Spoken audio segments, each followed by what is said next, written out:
You know, I'm so glad you brought that up, and as a follow-up, I would just ask Congresswoman Cheney, too, we live in a dangerous time. I mean, I think Americans are watching what's happening overseas, in Ukraine, in Israel.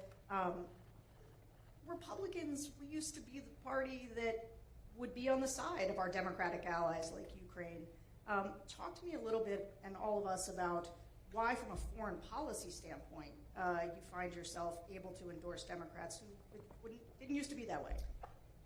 Well, it's not just able to endorse them, but if you look at the numbers of the most senior officials who served Donald Trump, his own vice president, national security advisors, as chief of staff, the leading generals who served him, who've all said he's unfit.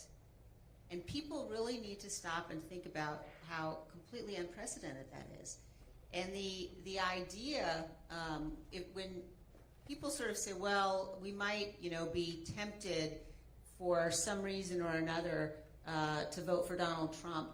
If the issue is foreign policy, I would just ask everyone, think about how dangerous and damaging it is to have someone who's totally erratic, completely unstable, someone who has aligned himself with, who idolizes tyrants. He idolizes tyrants.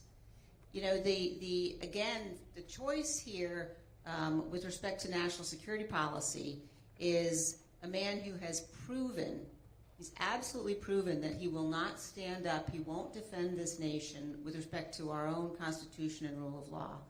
And Vice President Harris, who has been clear in terms of support for Ukraine, in terms of recognizing and understanding across the board that America cannot maintain our own freedom and security if we walk away from our allies around the world.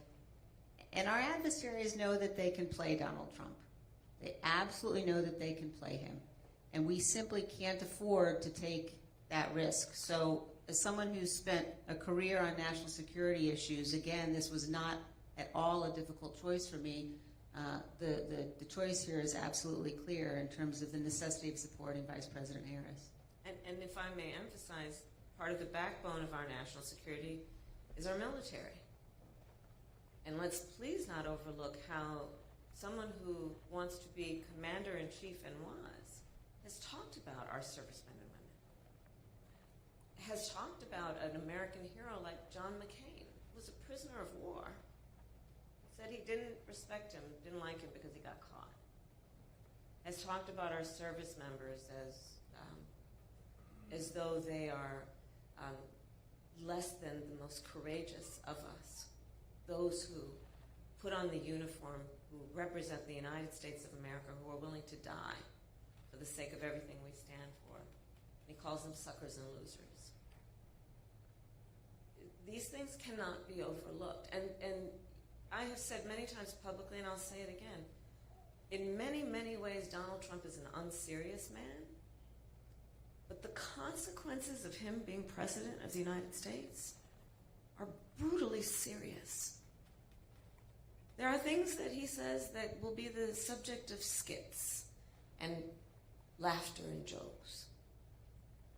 But words have meaning coming from someone who aspires to stand behind the seal of the President of the United States.